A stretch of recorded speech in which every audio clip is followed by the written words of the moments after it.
Those good old days were pretty rotten. Or were they? 1945's adaptation of Betty Smith's Tree Grows in Brooklyn is a nuanced look at what life was like at the turn of the century for the city's lower class.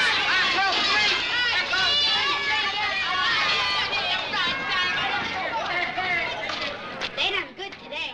Come on. This is the story of Francie Nolan, as she works her way through grade school, and her family works their way through life. Something you want, little girl? I'm merely looking, thank you. I have a right. I have money. Hiya, Mr. Ching. Premiering just 10 years after the first public housing development is constructed in New York's Lower East Side, A Tree Grows in Brooklyn holds an interesting place in film's history. 1945 would mark the beginning of a major period of tenement clearance and public housing construction in New York. But unlike similar films around its time, such as 1937's Dead End, A Tree Grows in Brooklyn is a much more balanced look at tenement life. There's your car, Papa. Boy, look at them knives. Mama says time is money. Oh, I guess he wasn't worrying much about money right then. There's your car, Papa. Well, I might as well catch you.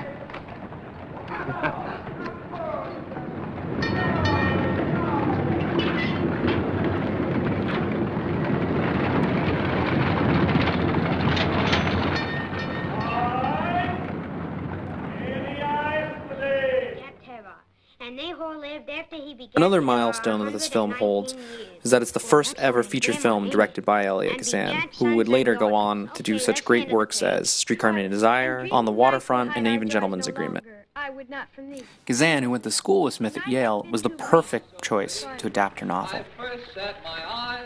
Using a specially constructed set, done by 20th Century Fox, Kazan nails the essence of this book. At times utterly devastating and heartbreaking, Kazan makes no apologies for this film, depicting the day-to-day struggles of the Nolan family as they fight their way through issues of poverty, class, and even at times mortality. Such a tiny pie to save so many lives. Oh, it won't seem small to them, Miss McDonald. Even a little pie could look awful big if you hadn't had very much to eat for days and days. I'll have to tell them to eat it slowly, because if they eat it too fast on an empty stomach, they'll...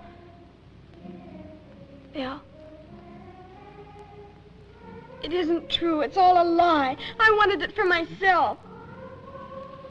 I'll stay after school. Among the film's many memorable performances, James Dunn's portrayal of Johnny Nolan is what really gives the film its timeless quality. The school?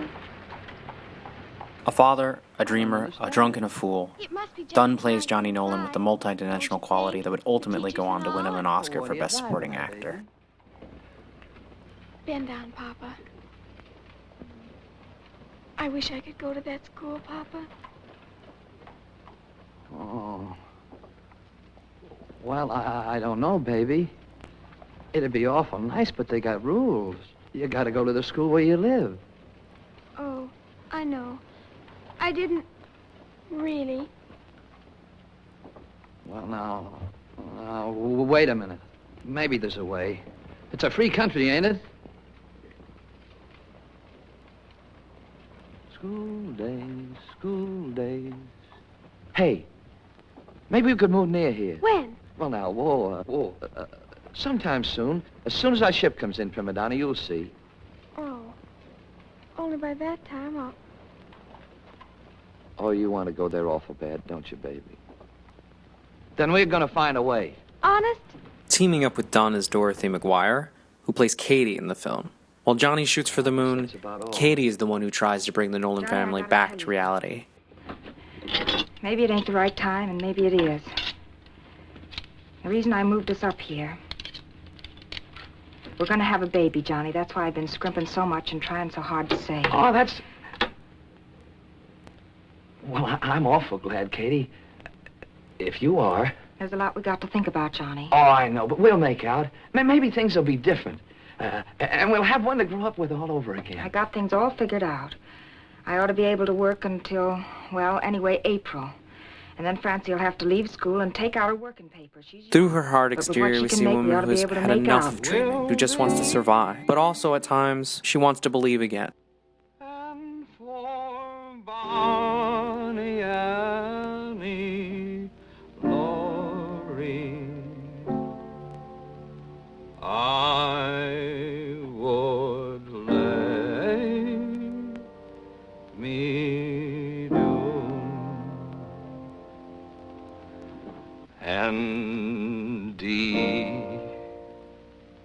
I ain't never heard you sing that before.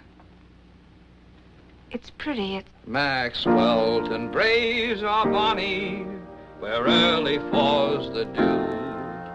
And 'twas there that Annie Laurie gave me her promise true. Gave me... And that's the ultimate message of the film. That despite the hand you've been dealt, things can get better. And they will get better if you try. And the family is ultimately what's there to get you through. But look at all the fun you can have scratching. Thank you, Mama.